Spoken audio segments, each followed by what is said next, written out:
Lancé en 2013, le Renault Captur est un véritable succès puisqu'il a été écoulé à plus d'1,2 million d'exemplaires, mais depuis, la concurrence s'est réveillée. Renault présente donc la deuxième génération de son SUV urbain. Il est tout nouveau, repose sur la même plateforme que celle de la Clio, c'est-à-dire la CMF-B. Au niveau du style, il garde le même esprit, mais il devient plus moderne, plus trapu. À l'avant, on a des écopes aérodynamiques et également cette signature en forme de C qui fait partie intégrante de l'optique.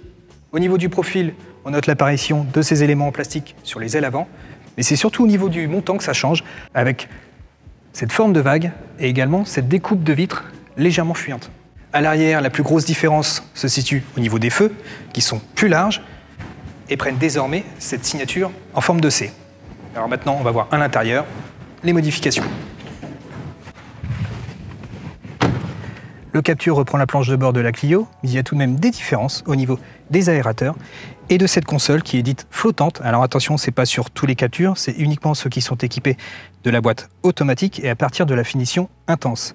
Ici, nous avons la configuration avec la grande dalle tactile de 9,3 pouces et la grande dalle numérique ici de 10 pouces. Mais ce ne sont que des options et de série, il faudra se contenter d'écrans de 7 pouces.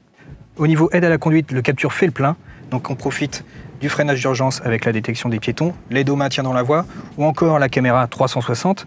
Le but, c'est d'obtenir les meilleures notes au crash test Euro NCAP. Au niveau finition, le Captur a fait d'énormes progrès. Maintenant, on a le droit à du plastique moussé, à des bandeaux personnalisables. Et puis, le dernier petit point, c'est qu'ils ont conservé la boîte à gants façon tiroir. Grâce à un empattement allongé de 3,3 cm, on profite d'un petit peu plus d'aisance au niveau des jambes. On a une banquette qui est confortable, assez moelleuse. On a une bonne posture. Au niveau des aspects pratiques, on a le droit à 2 aérateurs, donc ça c'est plutôt pas mal, plus une prise 12 volts et 2 prises USB. Et enfin, Renault a eu la bonne idée de reconduire la banquette coulissante sur 16 cm. Les dimensions plus généreuses du Captur se retrouvent directement dans le coffre, puisque maintenant il cube de 422 à 535 litres suivant la position de la banquette, et donc c'est jusqu'à 80 litres de plus que le modèle précédent.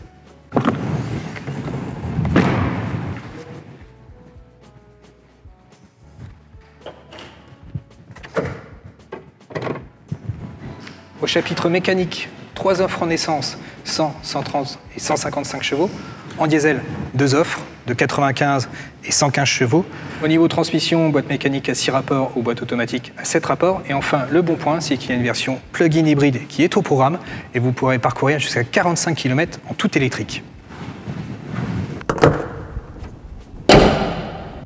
Et cette version plug-in hybride ne sera disponible qu'au printemps 2020. En attendant, le Captur 2 classique, lui, arrivera en octobre 2019 et on estime son prix de base à partir de 22 000 €. Alors j'espère que cette vidéo vous a plu. N'hésitez pas à liker, à laisser des commentaires et je vous dis à bientôt sur argus.fr. Ciao!